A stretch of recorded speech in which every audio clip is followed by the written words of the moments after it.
Mm, mm, mm, mm, mm, mm. Good evening. How you guys doing out there? It's Mike with Soberhead,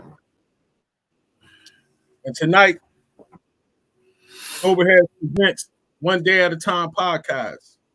And one day at a time, we're going to bring different people to you guys to share their experience, strength, and hope in recovery. In the hopes that if we have some people out there that's struggling, that they will understand that they can get help. My name is Mike. I'm in recovery with myself, 4 years and 7 months, alcohol free. And tonight, my first guest on One Day at a Time is a good friend of mine named Chris G. And what's up, Chris? How you doing tonight, man? What's up, man? What's up, Mike? I love you, brother. Happy Thanksgiving to everybody. Let's get it, man. Let's get it. So, Chris, I know Chris for a few years. We was a part of a home group. We had a meeting called Soberheadz. So I remember when Chris first came around to try to get sober. Then it took him a while. Then he finally got it. And he's one of the people I call on when I need somebody to come speak with me. So tonight, Chris is going to share his experience, strength, and hope. And then we're going to ask him a few questions. And hopefully we can bring you guys a good meeting. All right, Chris, let's get at it. All right, what's up, man? Experience, strength, and hope. You ready? You ready Yeah. for this? Yeah.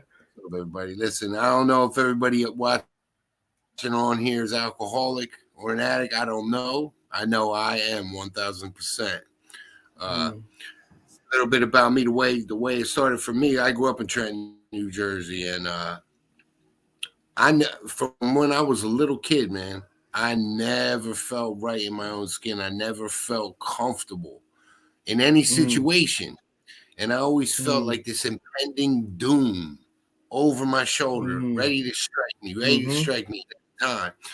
So, so I went to St. Anthony's Catholic School, and I never forget, like, you remember them things, you get them weird things you remember. But I remember my mom dropping me off and kindergarten. I was scared to death, and I remember running after her car. I was crying, and I remember they finally got me in school, and I remember sitting down, and I looked around at these cats, and if I could have just had some Gilby's vodka right then, man, I would have been good. I'd have been good because I just didn't feel right.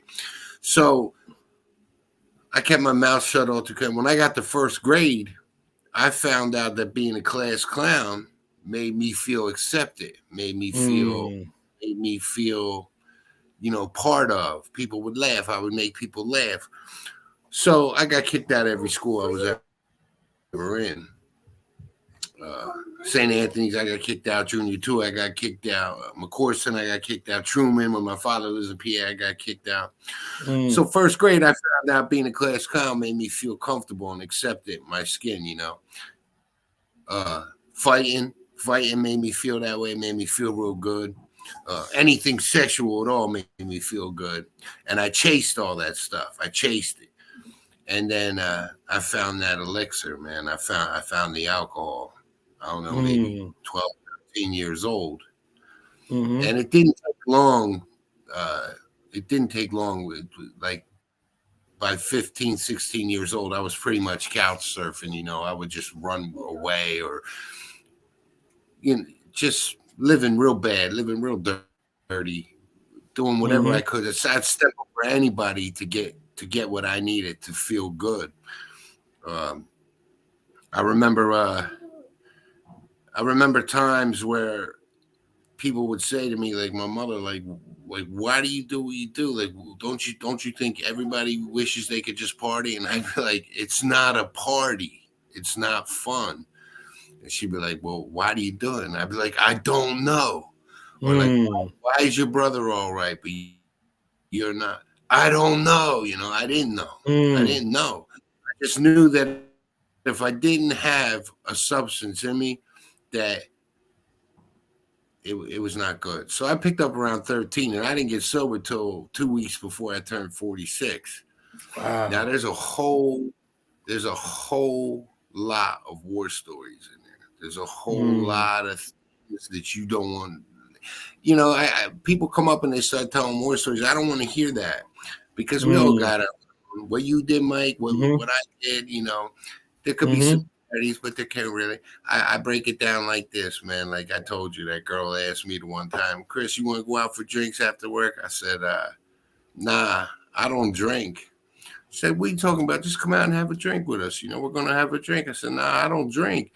She's like, you mean to tell me you can't have one beer? I was like, yo, you ever wake up an alley butt naked, robbed, your car's gone, all your money's gone? She's like, oh my God, that happened to you? I said, nah, it's going to happen to you if I take that drink. You know what I mean? Like how it goes. I don't know what it's going to be. I don't know where it's going to end up. All I know is I picked up and 3 decades went by. Now, I went into AA the first time in 2008. It's a garbage program.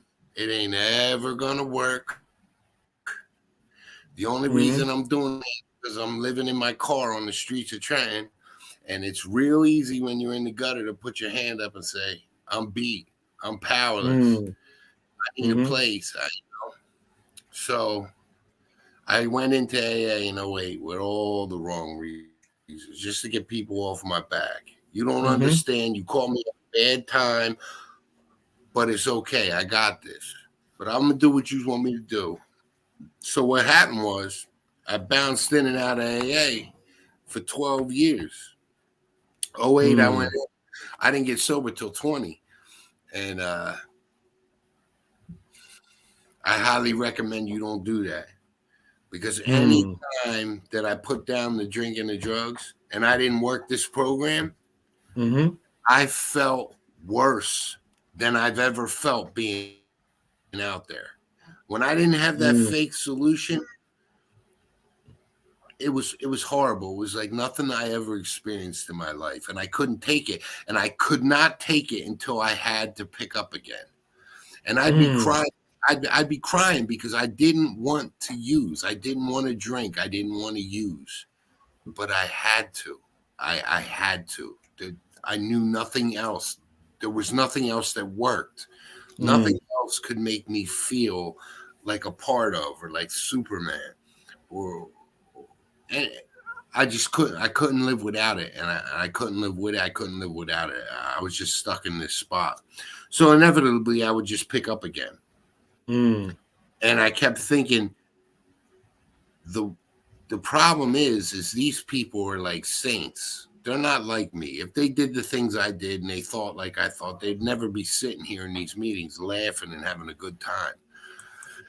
So I had a billion excuses to pick up. If it was sunny, if it was raining, if I got a new car, if I lost the car, if I had a girl, if I lost the girl, if I had a place, if I lost a place, you name it, it was an excuse to drink. And that's my life in a nutshell. And I never thought I was hurting anybody, but knowing what I know now, I really was, Yeah. And I just didn't get that. I just didn't get that because this disease is you are self-centered to the core. I heard somebody say one time that alcoholics are egomaniacs with an inferiority complex. And I get that. Yep. My whole life was look at me, but don't really look. Don't really look at me. So I kept doing that, I kept doing that. And I don't even think that I would be sitting here today. But it turned its back on me. It just stopped working. I couldn't guzzle, smoke, snort enough of anything to feel even normal again. Like after all the blood, sweat, and tears I put into this, all the bodies I stepped over and everything, it turned its back on me. It wouldn't even work anymore. So what do I do now? So now I just want to die. I'm too scared to kill myself. And what am I going to do? So I come back with my tail between my legs again. I'm Chris. I'm alcoholic. I'm just coming back.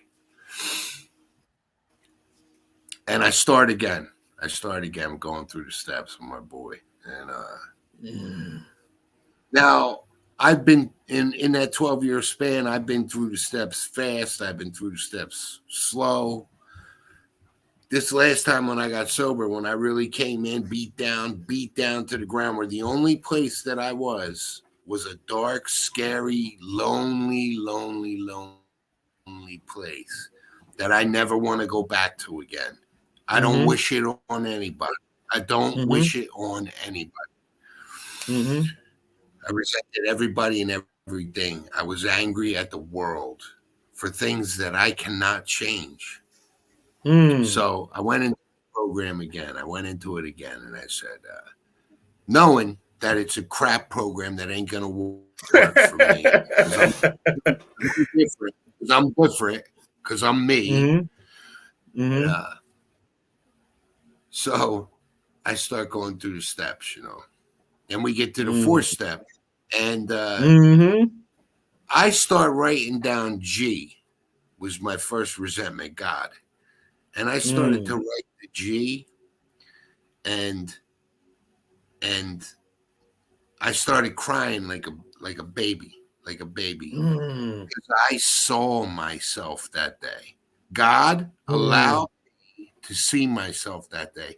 That was my first God experience. There was no white light, there was no flash, there was no voice. As a matter of fact, the voices had stopped talking in my head, and I started crying because I saw myself. Like, what do I mean? Like I had this guy John on there that used to beat up my mother all the time when I was a kid, a boyfriend she had, and I held such a resentment against my mother, but I had on there this guy John that used to beat up my mother. What is my part in that? Like, what is my part in that? You know what my part was? I treated my mother horribly for a long time after that, because all I thought about was myself. All I cared about was me. My mother was a single mom raising two boys in Trenton, New Jersey, and her husband was an alcoholic. My dad's sober now, thank God. And she just wanted to be loved. It's not her fault. She picked some animal, that happened. But it was all about me, and I had to see that, and blah, blah, blah. That's just one example, That's just one example. But I saw myself for what I was that day. So when the end of the when I sat down to do my fifth step, my man started reading him, and I just started reading my part. And my man was like, "Oh, you see it, you see it." And that's it. So when I got done my fourth step, it did feel kind of like a weight got lifted off me, because I finally saw myself. God allowed me to see myself, and but I felt really crummy because I seen myself. I saw what I was. I know. I've been there, and I'm like, man, my man, like, I'm no good, So I said, let's move on. And you hear me saying God a lot. And God was something that I just stayed away from. I've always believed in good and evil, but I just didn't want to have nothing to do with it, because I wanted to do what I had to do to get feeling right. So I remember a cat explained to me like this. He's like, look, the whole God thing, the whole higher power thing is to break your ego, so that you know that you are not the end all be all. He's like, look, Chris. He's like, Chris, listen, the whole world has different perceptions of God and what they believe in, and all this stuff. But he's like, nobody knows for sure. People just have faith, but nobody really knows. But there's one thing I definitely know is a fact about God. And I'm like, what's that, man? He's like, you're not God. And I went, huh? And so we moved on, and we moved on from the fifth step. And I'm still thinking this is a garbage program that's failed me for 12 years, and numerous sponsors have failed me 12 years, even though I didn't even really try at all to put any kind of effort into it. until I would just until my head would talk to me so much that I'd have no choice but to pick up. So we moved on, and we were doing a step a week, man. We were moving it, and I don't know when it would happen. Maybe around, I don't even know when it happened. All I know is I'm walking down Bellevue Ave. I know when you. I look over at my boy one day, and I go, my man, I can't even tell you the last time I thought about drugs and alcohol. And that don't happen to me, bro. Since the time I not talk about it. I laugh. People talk about triggers. My biggest trigger was consciousness, dude. The moment I woke up, it was on my head all day long, every day. Whether to use, what to use, if not to.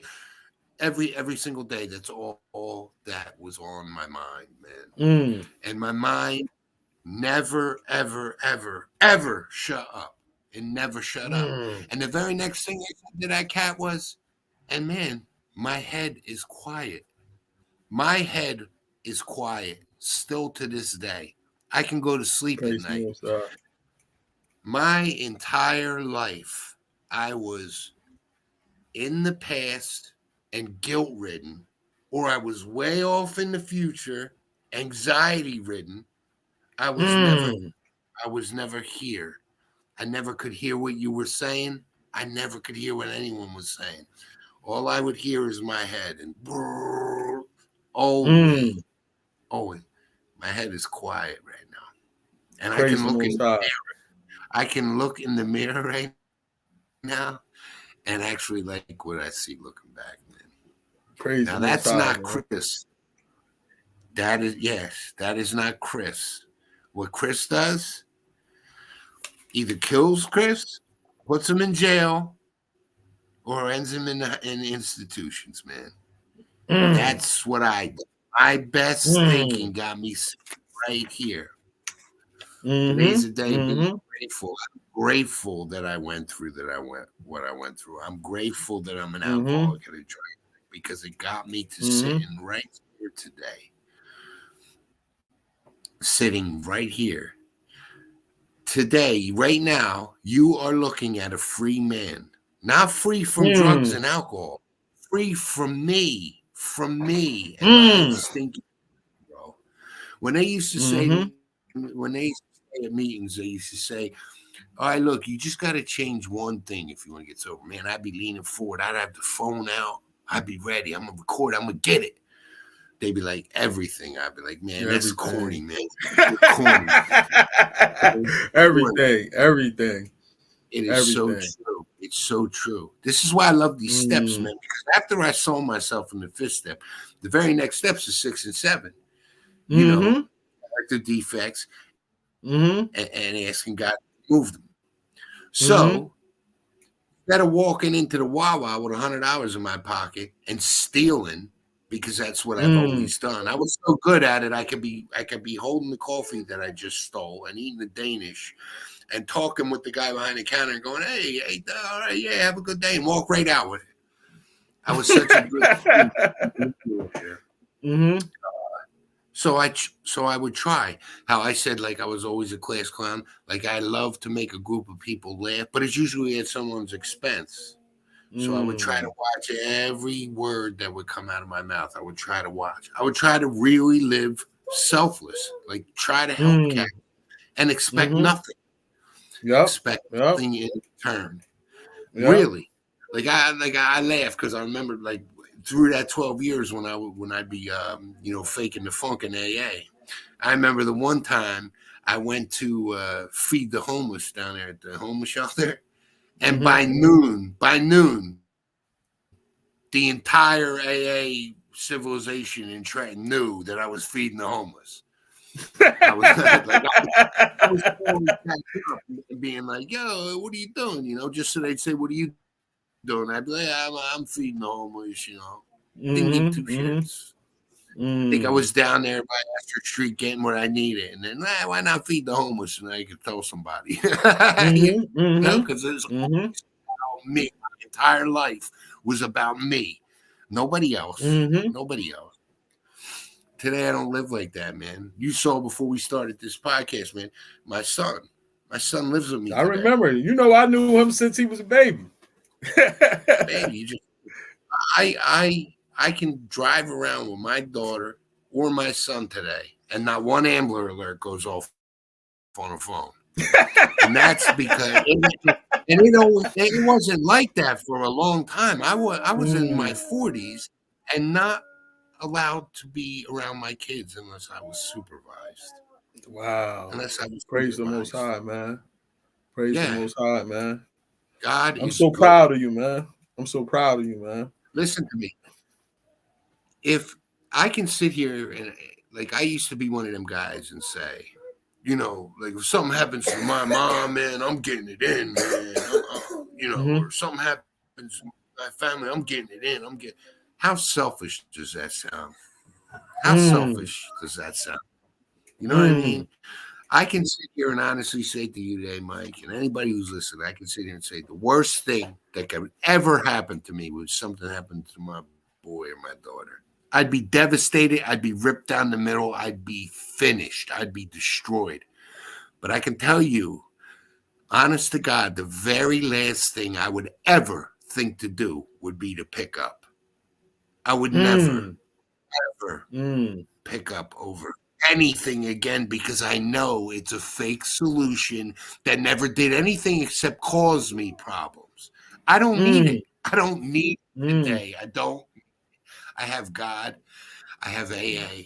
I have real friends today that matter. I have real people that matter. All them people I came across back in the day, if I called them up for something, they wouldn't give me anything, dude. They wouldn't give me anything. Today I sit here a free man. I have a higher power. I have. If someone came up to me and said, like right now, I live in Langhorne Borough. I work. I can walk to my job. I'm a plumber. I'm employed. I'm good at what I do. I have my son living with me. His mother. I'm blessed. I got a nice spot. I don't pay much for it at all. And if someone came up to me, and I got my daughter in her life, his mother or her mother, or everybody. If someone came up to me and said, "You can keep all the things you got right now, but you have to feel the way you've always felt," I would say, I'll be in the gutter. I'll be in the gutter. Because even if I did feel the way I always felt, I wouldn't be no good to my kids or my job or my family or anyone. No one. I'd only be looking out for me in a way to feel better. I'm telling you, it's a straight miracle when you finally get this program in and it finally gets. There ain't nothing. I am a free man. I don't think of drugs or alcohol anymore. Do you believe that? Do you believe that? I know, because I could relate. I could relate to you because I remember seeing myself on my fourth step and just looking at, because now I can't lie because it's in black and white right in front of me. Now, because I could rationalize anything in my head. I could say I'm not that bad. I did it because it is. She probably would have cheated on me too. But when you look at it in black and white, I'm like, yo, you're terrible. And I really didn't understand how selfish I was until I saw myself on that paper. That's why that process, that moral inventory on step 4 is something that a lot of people get to that point and get scared because it's you really have to look at yourself. And then I got to get the 5 and tell somebody else everything I thought I was going to take to the grave. That's what broke me. And you won't see it till you're ready. I've written over that 12 years. I wrote many 4 steps, and I was dead honest on a lot of them, and it didn't work. And it didn't work. I didn't see myself because I wasn't ready. That's why these people, man, all these people now, just keep them coming around because they might hear something you say. They're not going to hear what you're going to say. until they're ready. Because I until they ready. God. Yeah, I you tell could that speak. I tell that to the I tell that to a few of the clients at my job because I do this group downstairs with the adults. And I let them know, like, it doesn't matter what a counselor say. It doesn't matter what a therapist say or anybody. It ain't going to click until it clicks. No matter what nobody tell you. I had to have that gift of desperation. And when I got that gift of desperation, I was willing to do anything it took for me to stay sober. So how long you been sober, Chris? I got sober on September 14th, 2020. Couple weeks before my birthday. Couple weeks before my birthday. What and keeps you focused? My bottom was it stopped working. And my lifeline to feeling some kind of normalcy. Anybody looking in from the outside, that wouldn't be normal.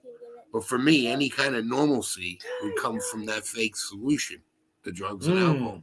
And it stopped working. I couldn't take enough of anything to feel back to normal at all. Now what do I do? Now I was up against the wall. Like, what am I gonna do? And I didn't even believe it would work. But I tell you what, God stepped in at the right time, man. He opened my eyes. Because I cried like a baby that day because I saw I was the problem. I saw that selfishness. I couldn't believe it. I couldn't believe it. It's interesting you talk about when the last time you was sober like that. I had 4 years and 7 months, and the last time I went 4 years and 7 months without drinking alcohol had to be from 13 to almost 18. Now, once I got 18, that's when I first drank when I got to college. I wasn't immediately an alcoholic, but I never went 4 years without drinking.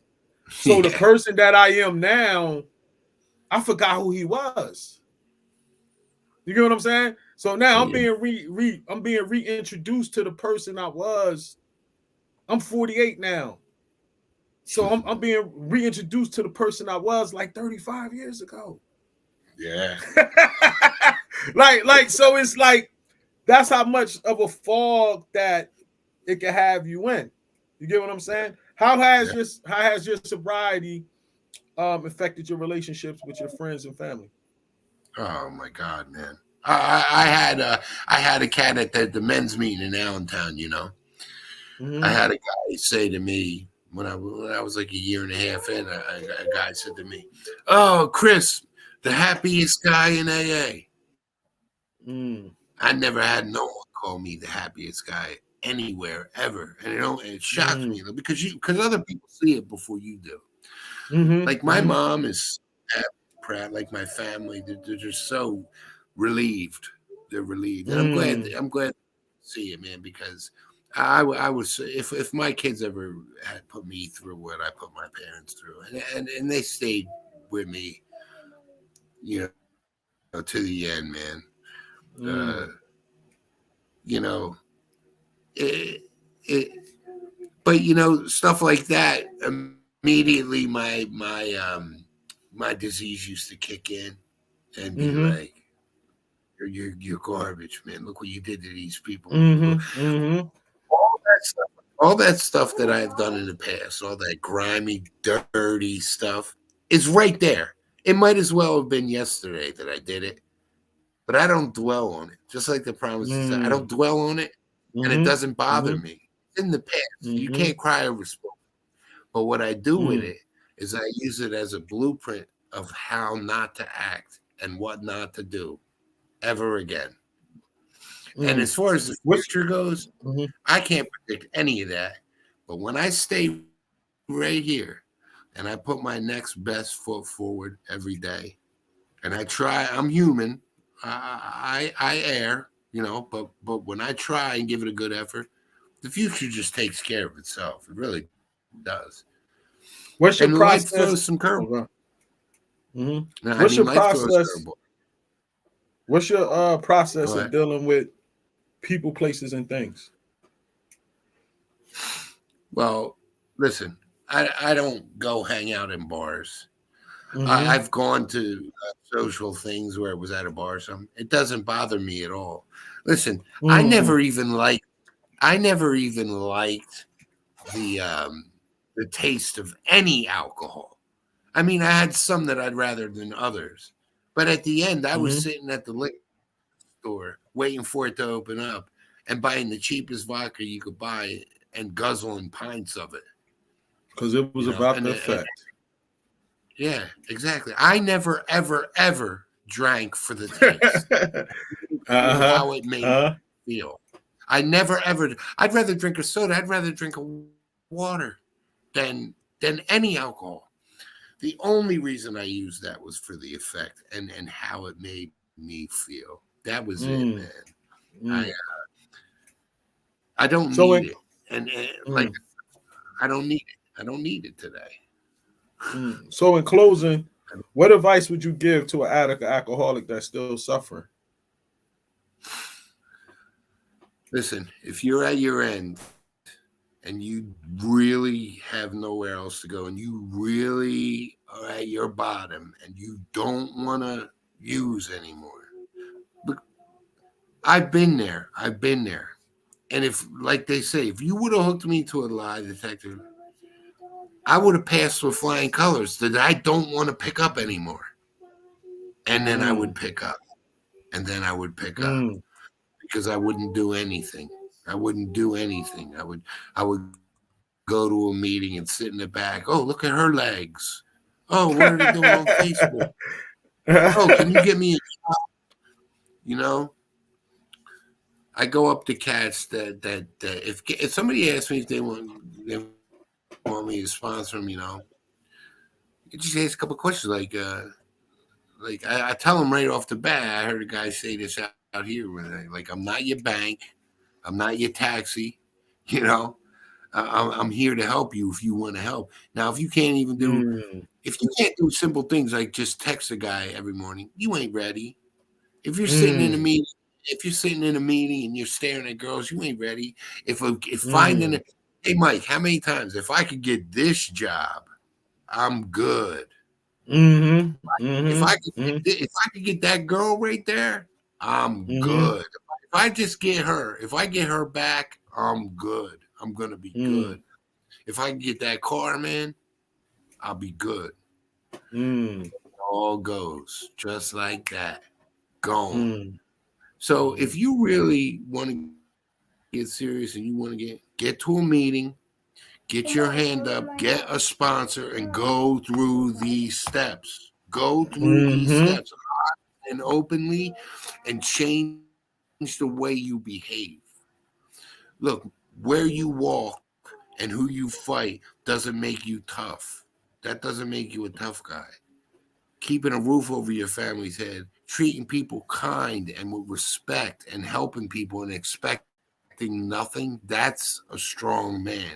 That's a mm, man. Everything you think you know, you don't know. You don't know. mm, Everything. If I would have, everything that I thought I needed would have sold me short, man. I wouldn't feel this freedom that I feel today. I feel absolute freedom today. I I, understand, I man. am a free man. I am a free. I got nothing but Mm, positive energy, man. Do I still get mad mm, sometimes? The cats on the road. Yeah, I do. But then I think right away, you can't control them. I used to be pissed off 24/7 about stuff I could not control. I don't let it bother me no more. If you really want help, you get a sponsor and you go through these steps and change your behaviors, and you will be a free mm-hmm, man. Or everything you think you know will be erased, and you will be free and you will be happy. And don't be expecting everything. That's another thing. Like Mike, I don't even expect anything anymore. Like I told you, if I see a nickel mm, on the ground, happy. I'm like, oh wow, nickel, man. I used to mm. expect everything in the world owes me, and then just set myself up for a crash because I wouldn't get what I wanted. Mm, mm, Just keep your mouth shut, go through these steps, and just try to be a better person, man. Just try to live in a godly, good, orderly direction way, man. And next thing you know, you'll open your eyes and you will be a free man, dude. And all you got to do to keep it is stick your hand out to that next sorry sack walking in the door and say, my man, you ain't got to feel like this no more. This is what I did. I could show you. That's it, bro. All the money that we spent, all that money that we spent trying to feel normal, you can get for putting $1 in the basket. If you got it. You got it. You got to put it in. Once again, you came through for me, man. Every time I call you to go speak, I mean, we went all the way down in the darkness in Tom's River, driving down on the late night to go speak, man. You came to my job to speak with me. Every time we tag team, it's a joy, man. And I want to thank you for coming on Soberheadz and being my first guest, man, to come share your experience, strength, and hope. Because it takes a lot of courage to come through this, man. And I know the Most High bless you to be able to touch some souls out there. And I'm gonna see you again when we hit the road again to hit another meeting. And we gotta hook up, man. Tell little man I said I miss him and I love him, man. And I love you, Chris. And tell your girl I hope to see her soon, man. And let's keep going out there doing his work, trying to help people, man. What's up, man? What's up? Thanks for coming on, Chris. I know, man. Oh, I love you too, Chris. Thanks for coming on, brother. I love you, brother. All right. Hey, you can speak. You can speak. That was Chris. First episodes of One Day at a Time, presented by Soberheadz. And I hope you guys enjoy the rest of your night. Tune in next Thursday as we bring on another guest to come on and share their experience, strength, and hope, with the hopes that we can let people out there know that it is a way out of addiction of drugs and alcohol. This is Mike, and enjoy the rest of your night. Stay safe. Shalom.